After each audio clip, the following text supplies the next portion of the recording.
আরে ভাই, এখন তো শুধু কলার জন্য লাফালাফি করো।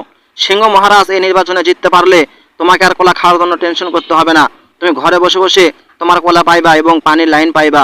তুমি শুধু খাইবা আর মনে আনন্দে গান গাইবা। জঙ্গলে নির্বাচনের আমেজ, সবাই অপেক্ষা করতেছে তাদের কাঙ্ক্ষিত প্রার্থী নির্বাচিত হওয়ার জন্য। এখানে নির্বাচনের প্রচারণা চলতেছিল। এবারে প্রার্থী দুই শক্তিশালী সিংহ এবং বাঘ।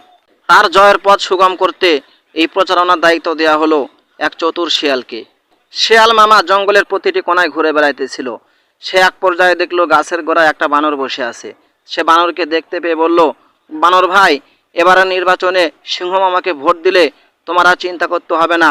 তোমার কোলা গাছে উঠে পেরে খেতে হবে না। তুমি বাড়িতে বসেই তোমার কাঙ্ক্ষিত ফল খাইতে পারবা। শুধু তাই নয়, তোমার বাড়িতে কলের লাইন করে দেওয়া হবে এবং তোমাকে অনেক টাকা পয়সা দেওয়া হবে। এমন রূপকথার গল্প শুনে বানর খুশিতে লাফাইতে লাগলো। শিয়াল মামা 100 টাকার নোট ধরে দিয়ে বলল, এ নাও, তুমি বাদাম কিনে খাও, আর মনে রেখো ভোটটা যেন সিংহকেই দেওয়া হয়। বানর খুশিতে বনের ভিতরে লাফালাফি শুরু করে দিল। সারাদিন ভোটের কার্যক্রম শেষে ভোট গণনা হলো এবং ভোট গণনার পরে সিংহকে বনের রাজা ঘোষণা করা হলো। কিছুদিন পর বানর চুপি সারে সিংহকে বলল, ও সিংহ রাজা, আমার গাছে কবে এসিল লাইন লাগাবে এবং পানির কল কখন লাগায় দিবে?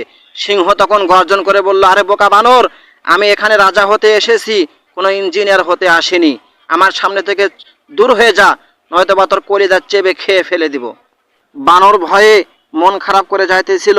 প্রতিমধ্যে শিয়াল মামা ডেকে বলল, আরে বানর ভাই, তুমি এখনো বোকায় রয়ে গেলে। তুমি কি জানো না, নির্বাচনের আগে নেতার দেওয়া কথা আর নদীর পানির স্রোত কখনোই আর ফিরে আসে না। এখন যাও, গাছে উঠে নিজের কাজ করো। বানর তখন বুঝতে পারলো সামান্য টাকার বিনিময়ে লোভের বশবর্তী হয়ে নিজের আমানতকে বিক্রি না করাই ভালো, বরং এই সকল ক্ষেত্রে আমানতদার এবং রক্ষকবাজ কোনো নেতাকেই চয়েস করা প্রয়োজন।